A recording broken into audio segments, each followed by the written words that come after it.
Welcome students, myself Sanjay Rai.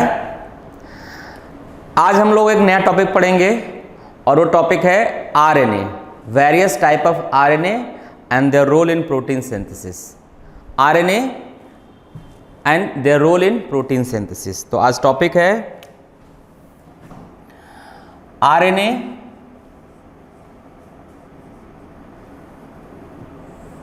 And their role in protein synthesis।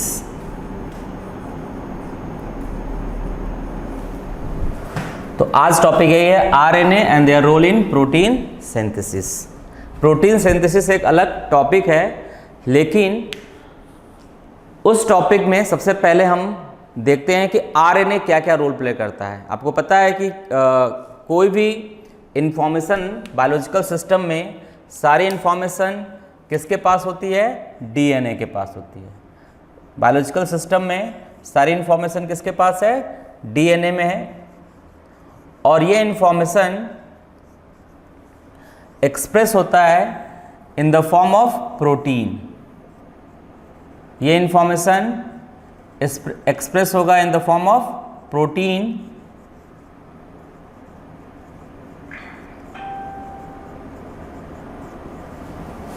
लेकिन protein direct DNA से नहीं बन सकता है।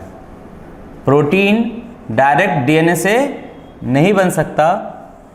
जब भी कोई प्रोटीन बनना होगा तो उसके लिए ज़रूरी है कि DNA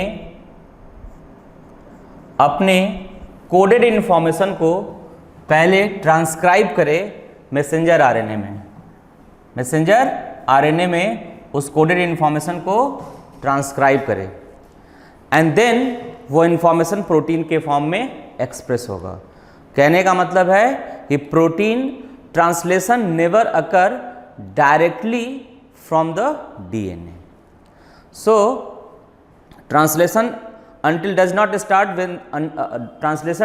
start until the DNA does not transcribed its coded information in the form of messenger RNA। लेकिन केवल मैसेंजर आरएनए का ही रोल प्रोटीन सिंथेसिस में नहीं होता है। All the three type of RNA जो होते हैं वो ट्रांसलेशन में इन्वॉल्व होते हैं। तो आरएनए कितने टाइप के होते हैं? तो अगर आरएनए बेसिकली दो तरह के होते हैं।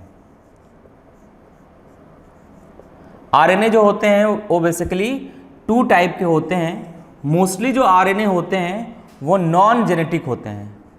नॉन जेनेटिक होते हैं और नॉन जीनोमिक होते हैं। लेकिन कुछ आरएनए, कुछ वायरसेस में आरएनए जो होते हैं वो जीनोमिक भी होते हैं, तो उनको हम कहते हैं जीनोमिक आरएनए। मतलब उन जगह इंफॉर्मेशन कहाँ स्टोर होता है? In example in some virus. कुछ वायरसेस में जो होते हैं आरएनए जेनेटिक मटेरियल का काम करता है, तो उस आरएनए को, जो आरएनए जेनेटिक मटेरियल की तरह काम करेगा, उसे हम जीनोमिक आरएनए कहते हैं और ये कुछ वायरसेस में पाया जाता है। लेकिन मोस्टली आरएनए कैसे होते हैं? उन वायरसेस को छोड़ दिया जाए तो बाकी आरएनए कैसे होते हैं? नॉन जेनेटिक होते हैं, नॉन जेनेटिक होते हैं या नॉन जीनोमिक होते हैं। और इसमें ये कई टाइप के होते हैं। जो मोस्ट कॉमन है वो है एक राइबोसोमल आरएनए, राइबोसोमल आरएनए और आरआरएनए। जो दूसरा है वो है मैसेंजर आरएनए, मैसेंजर आरएनए और एमआरएनए। जो तीसरा है वो है ट्रांसफर आरएनए, ट्रांसफर आरएनए और tRNA. TRNA are also called sRNA। Soluble RNA भी कहते हैं। ये 3 मेन आरएनए होते हैं और इनके अलावा कुछ और भी आरएनए होते हैं, जैसे यूकैरियोट्स में इनके तो मेन होते हैं कि इनके अलावा बिसाइड दीज कुछ और भी होते हैं, सम अदर आरएनए। वो कौन कौन से होते हैं? जैसे hnRNA, heterogeneous RNA, small nuclear RNA, cytoplasmic RNA, cytoplasmic RNA. Mitochondria के अंदर भी पाया जाता है तो माइटोकॉन्ड्रियल आरएनए, और क्लोरोप्लास्ट के अंदर जो पाया जाएगा उसे हम प्लास्टिडियल आरएनए कहते हैं। तो ये इन आरएनए की अभी हम यहाँ डिस्कस नहीं करेंगे। हम लोग पढ़ेंगे कि प्रोटीन सिंथेसिस में इनका क्या रोल होता है। प्रोटीन सिंथेसिस में इन नॉन जेनेटिक आरएनए का, मतलब राइबोसोमल आरएनए का, मैसेंजर आरएनए का या ट्रांसफर आरएनए का क्या रोल होता है। आरएनए क्या है? तो आरएनए, व्हाट इज आरएनए? का RNA is a polymer of ribonucleotides. RNA क्या है? आरएनए भी एक न्यूक्लिक एसिड है and it is a polymer of ribonucleotides. और उस राइबोन्यूक्लियोटाइड्स के अंदर जो नाइट्रोजनस बेस होता है वो होता है AUGC। कौन कौन से नाइट्रोजनस बेस होते हैं? AUGC। So what is RNA? RNA is a polymer of ribonucleotides. Ribonucleotides के अंदर जो नाइट्रोजनस बेस, इसके अंदर जो न्यूक्लियोटाइड्स होगा वो होगा AUGC। मतलब डीएनए से थोड़ा डिफरेंट, डीएनए में थाइमीन पाया जाता है और यहाँ थाइमीन की जगह क्या मिलेगा? यूरासिल मिलेगा। क्या मिलेगा? यूरासिल मिलेगा। तो ये सब क्या है? ये जो तीनों अलग अलग टाइप के जो आरएनए हैं, चाहे कोई भी आरएनए होगा, वो किसका पॉलीमर होगा? They are the polymer of ribonucleotides. अब ये जो राइबोन्यूक्लियोटाइड्स जब पॉलीमराइज होते हैं तो एक पॉलीन्यूक्लियोटाइड चेन बनेगा। तो जो आरएनए होता है, कोई भी आरएनए होगा, वो क्या होगा? सिंगल पॉलीन्यूक्लियोटाइड चेन का बना होता है। सिंगल पॉलीन्यूक्लियोटाइड आरएनए किसका होगा? सिंगल पॉलीन्यूक्लियोटाइड का बना होगा। मतलब RNA consist of a single polynucleotide chain, एक सिंगल पॉलीन्यूक्लियोटाइड चेन का बना होता है। ठीक। और उस सिंगल पॉलीन्यूक्लियोटाइड चेन के अंदर जो न्यूक्लियोटाइड्स होते हैं, न्यूक्लियोटाइड जो राइबोन्यूक्लियोटाइड्स के अंदर होते हैं, वो कौन कौन से होते हैं? AUG and C। ये इसके अंदर न्यूक्लियोटाइड्स प्रेजेंट होते हैं। ये तीनों के साथ, सबके साथ होगा कि सबके सब सिंगल पॉलीन्यूक्लियोटाइड चेन का बना होगा और सब में जो नाइट्रोजनस बेस होगा, जो न्यूक्लियोटाइड्स होंगे, नाइट्रोजनस बेस की बात नहीं करें, न्यूक्लियोटाइड्स जो होंगे वो AUGC होंगे। अब ये जो अलग अलग तो डीएनए से कैसे डिफरेंट होगा? How it is different from the DNA? कि डीएनए में राइबोस शुगर होता है और इसके अंदर डीऑक्सीराइबोस शुगर होगा। कि if you compare the RNA from the DNA तो क्या क्या डिफरेंस मिलेगा आपको? तो पहला डिफरेंस होगा शुगर में डिफरेंस मिलेगा। भाई कोई न्यूक्लियोटाइड शुगर, नाइट्रोजनस बेस और फॉस्फेट का बना होगा, तो यहाँ भी वही होगा। न्यूक्लियोटाइड है तो इसके अंदर भी शुगर होगा, नाइट्रोजनस बेस होगा और फॉस्फेट होगा। तो पहला डिफरेंस शुगर में है। राइबोस शुगर आरएनए के अंदर राइबोस शुगर और डीएनए के अंदर डीऑक्सीराइबोस शुगर। अगर हम डिफरेंस देखें तो डीएनए और आरएनए में डिफरेंस क्या है? दोनों में डिफरेंस क्या है? तो पहला डिफरेंस किस में है? शुगर में है। यहाँ क्या है? डीऑक्सीराइबोस शुगर है, डीऑक्सीराइबोस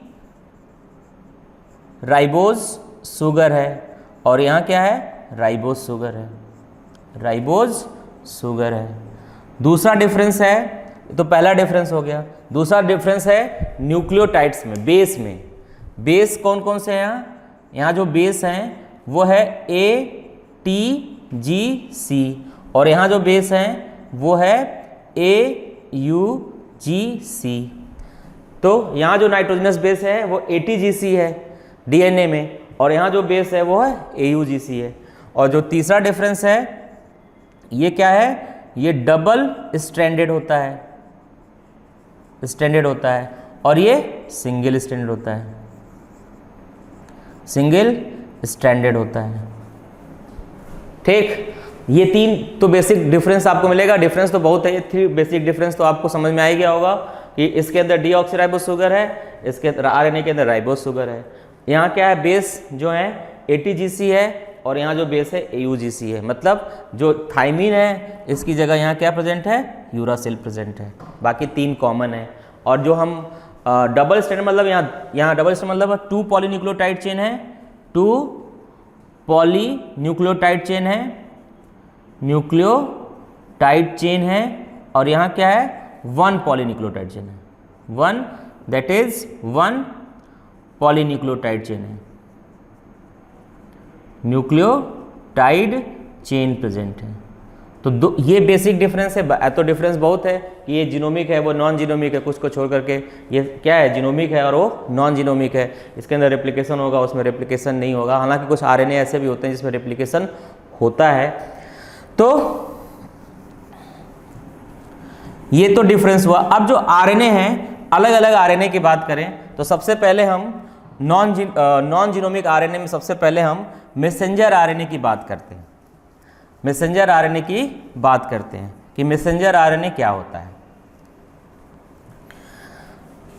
तो टाइप ऑफ आरएनए में सबसे पहले मैसेंजर आरएनए। फर्स्ट mRNA और messenger RNA. Messenger RNA, it is also called template RNA, also called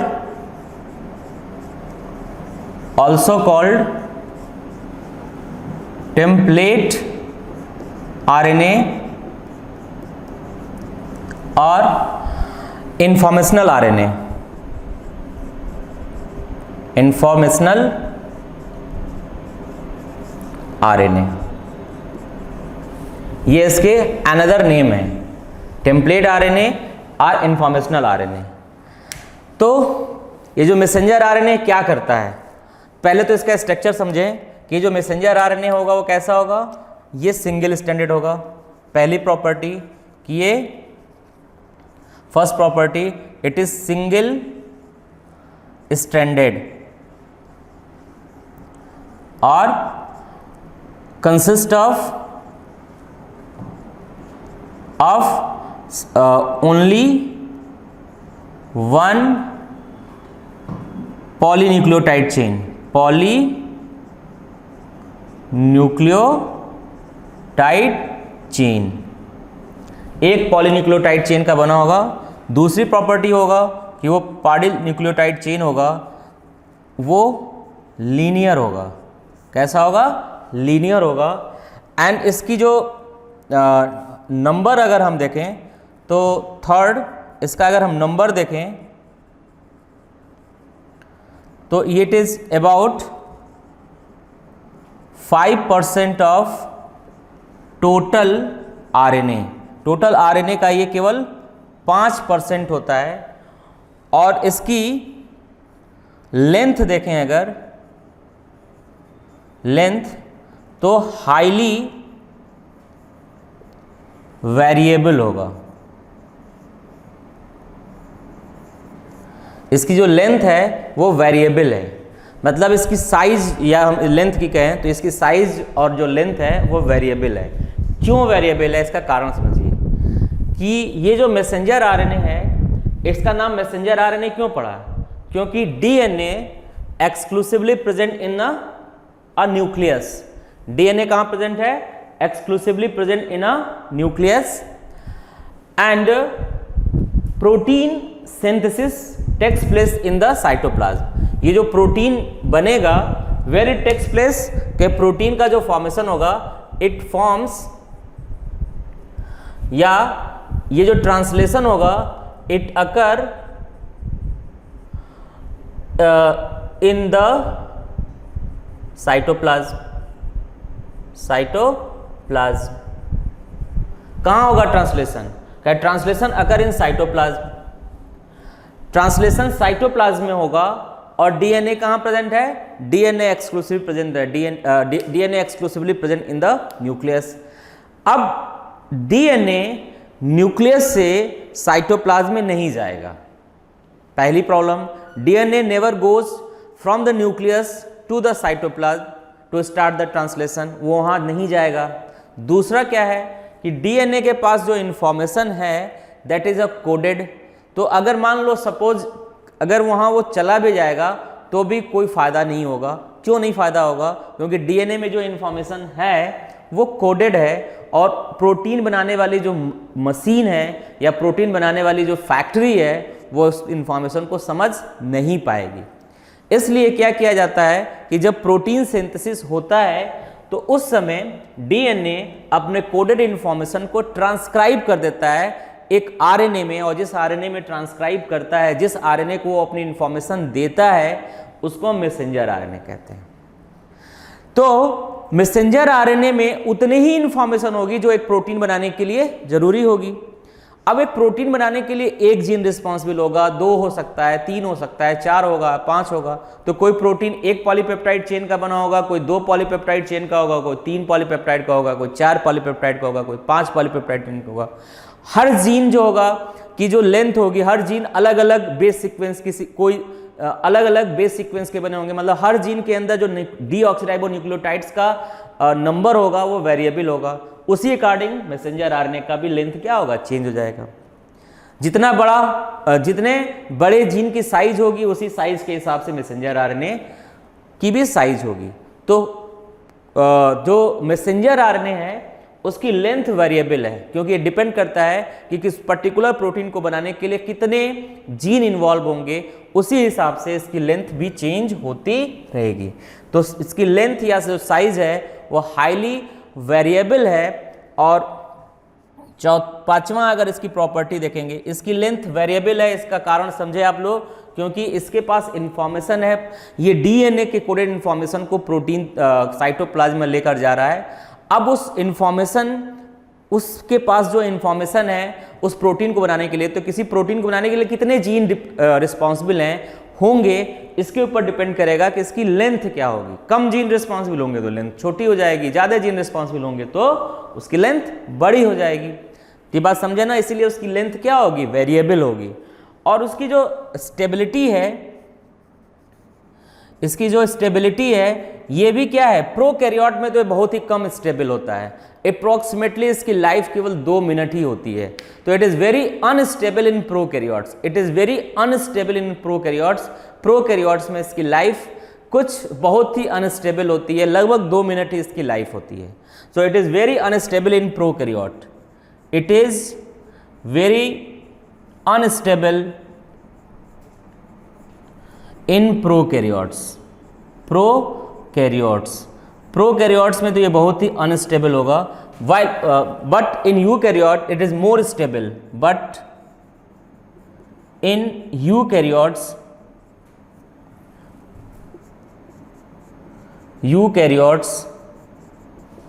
it is more stable, it is more stable. Even in some eukaryotic cell its life goes beyond some its life is about some days, मतलब इसकी life जो होगी वो कुछ दिन तक हो सकती है, कुछ घंटे से लेकर कुछ दिन तक इसकी लाइफ होगी। जैसे आरबीसी में तो इसकी लाइफ काफ़ी लंबी होती है।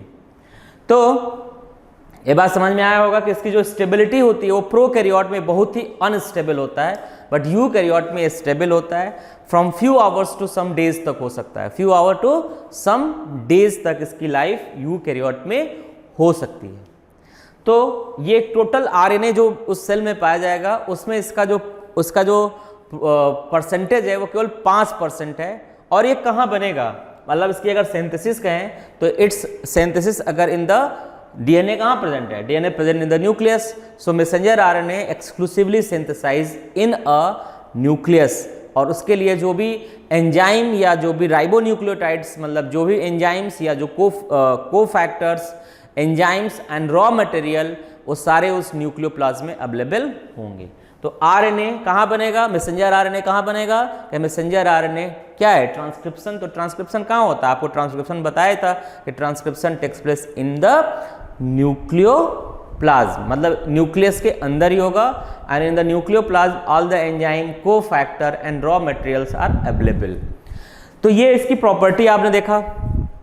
अब मैसेंजर आरएनए में अगर हम यूकैरियोटिक और प्रोकैरियोटिक मैसेंजर आरएनए को कंपेयर करें तो मैसेंजर आरएनए का अगर स्ट्रक्चर देखें तो मैसेंजर आरएनए, ये मैसेंजर आरएनए है,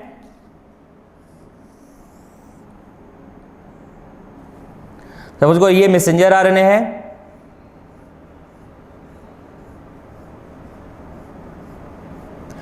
और अगर ये यूकैरियोटिक मैसेंजर आरएनए है,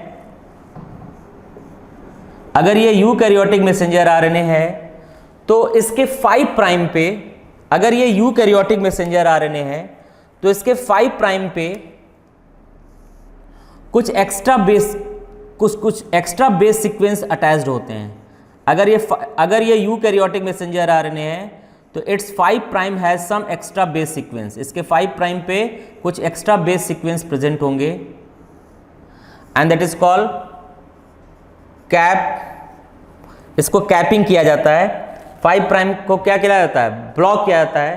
तो इस पे क्या होगा, 5,7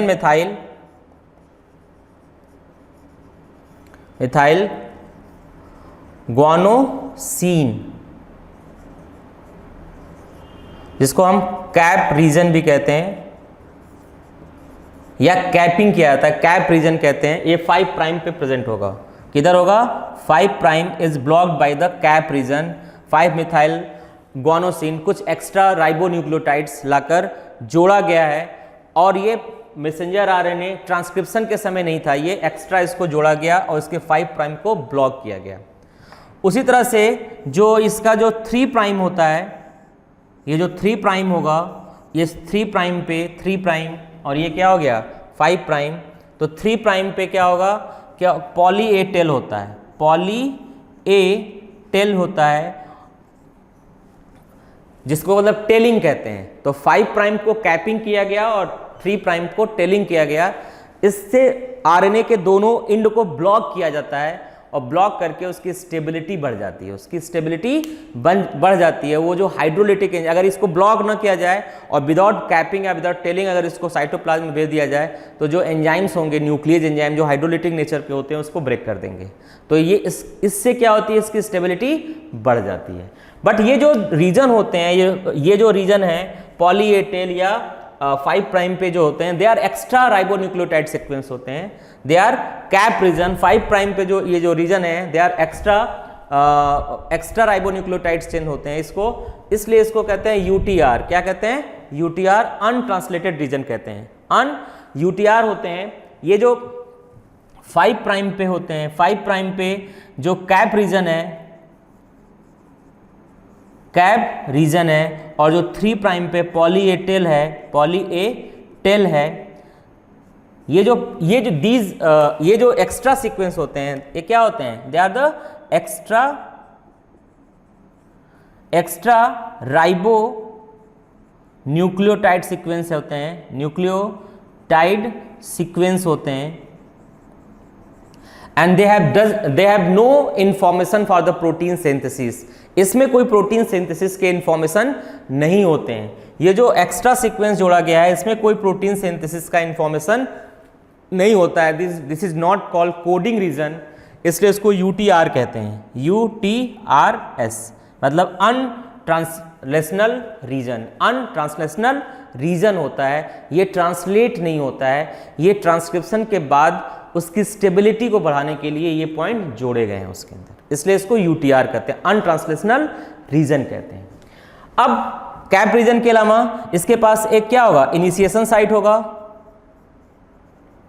इनिशिएशन साइट कोडॉन होगा, जहां से वो प्रोटीन सिंथेसिस करेगा, और इसके बाद एक 3 प्राइम पे एक टर्मिनेशन कोडॉन होगा, टर्मिनेशन कोडॉन होगा।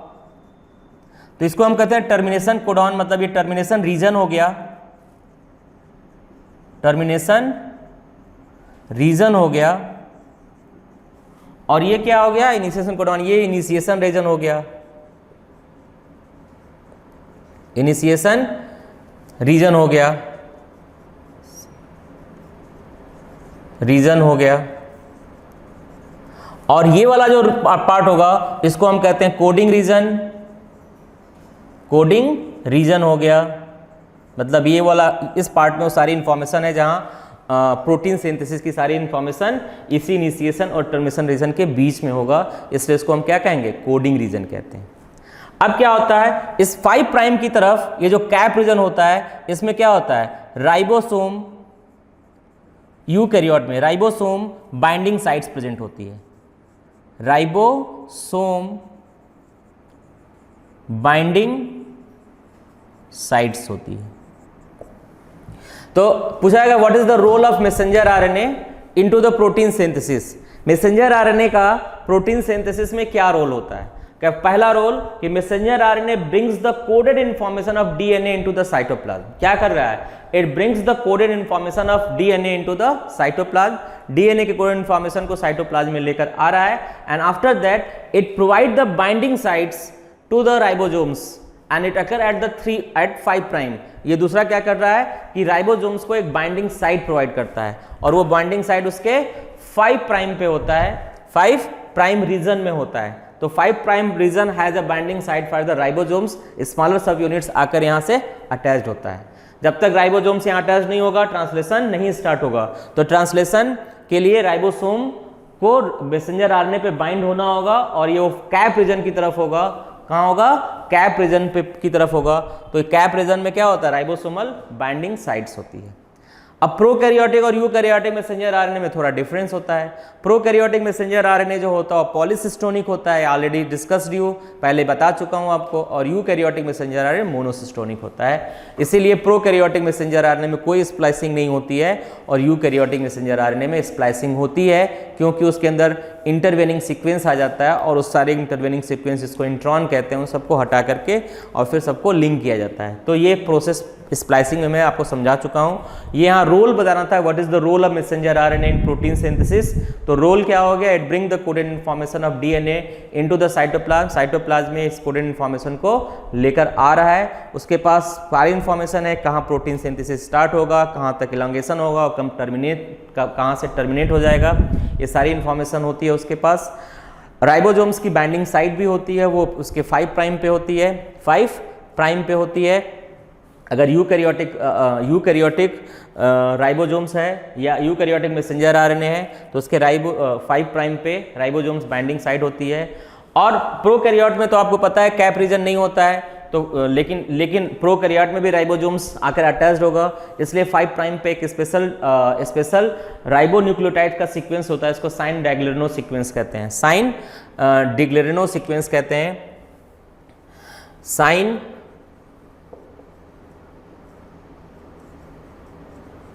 डिग्लेरिनो सीक्वेंस कहते हैं।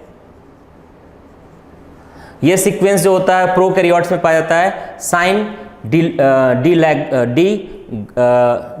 ग्रेनो सीक्वेंस होता है, डेल ग्रेनो सीक्वेंस होता है, Shine Dalgarno sequence. This sequence specially present in prokaryotes. Eukaryotes में तो कैप रीजन है जहां उसके बाइंडिंग साइट्स प्रेजेंट है, लेकिन यूकैरियोट में एक स्पेसिफिक सीक्वेंस होता है जिसकी एक पर्टिकुलर साइंटिस्ट ने खोज किया था, इसलिए उसी के नाम पे इसका नाम पड़ गया साइन डेल ग्रेनो सीक्वेंस, और ये प्रोकैरियोट्स में पाया जाता है। तो ये आपको मैंने बताया कि मैसेंजर आरएनए का क्या रोल होता है। तो मैसेंजर आरएनए का 2 रोल होता है, पहला ये इन्फॉर्मेशन को कैरी किया, और दूसरा राइबोसोम्स को बाइंडिंग साइट्स प्रोवाइड किया। ठीक, अब आता है राइबोसोमल आरएनए। क्या आता है? Ribosomal RNA. तो नेक्स्ट है राइबोसोमल आरएनए।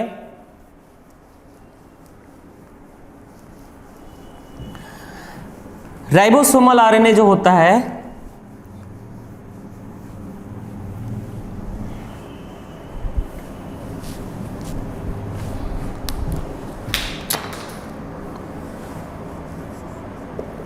राइबोसोमल आरएनए और rRNA. It is also called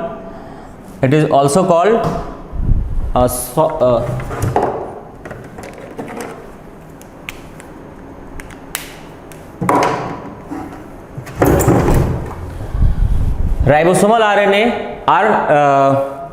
rRNA, ये जो आरएनए होता है it is a constituent of ribosomes. Ribosomes जो होता है इसी राइबोसोमल आरएनए से बना हुआ है, इसीलिए उसको हम राइबोसोम्स भी कहते हैं। So it is a important constituent of ribosomes.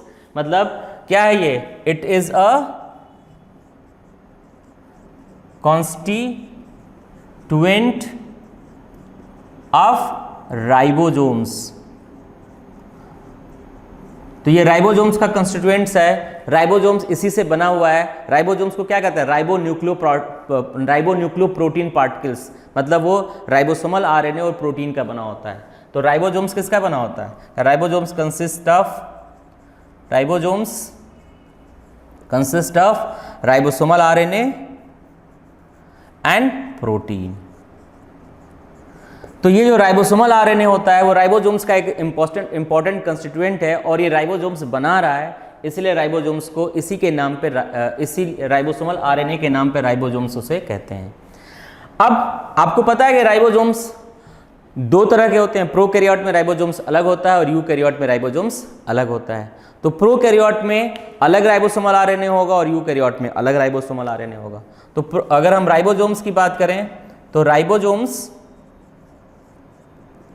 दो तरह के होते हैं, एक होता है 70S और दूसरा होता है 70S और दूसरा होता है 80S। राइबोसोम्स दो तरह का होता है, एक प्रोकैरियोटिक और ये यूकैरियोटिक। तो ये क्या है? प्रोकैरियोटिक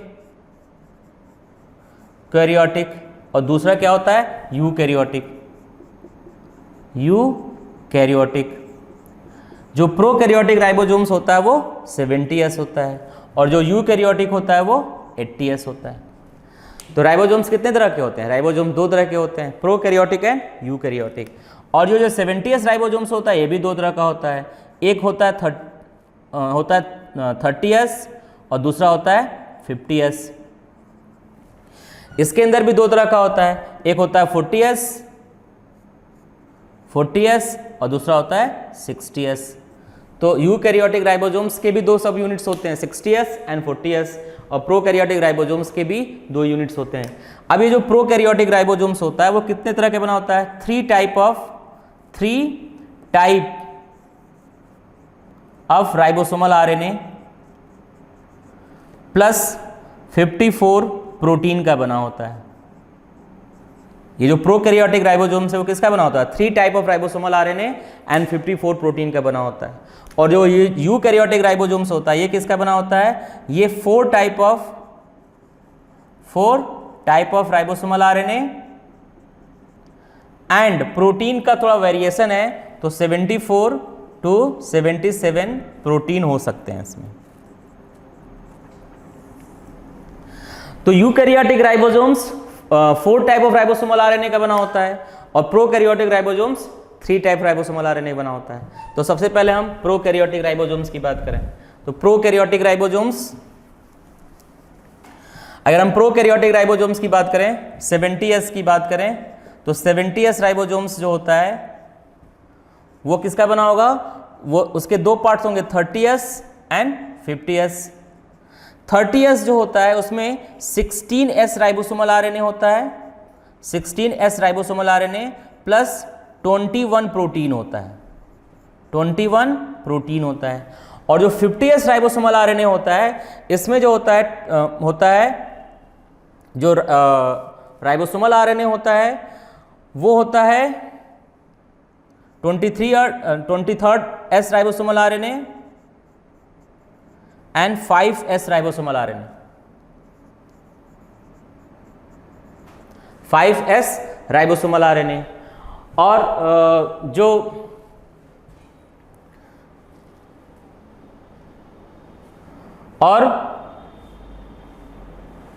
यूकैरियोटिक राइबोसोम्स कहते हैं इसके अंदर जो प्रोटीन होता है वो 34 प्रोटीन होता है, 34 प्रोटीन होता है।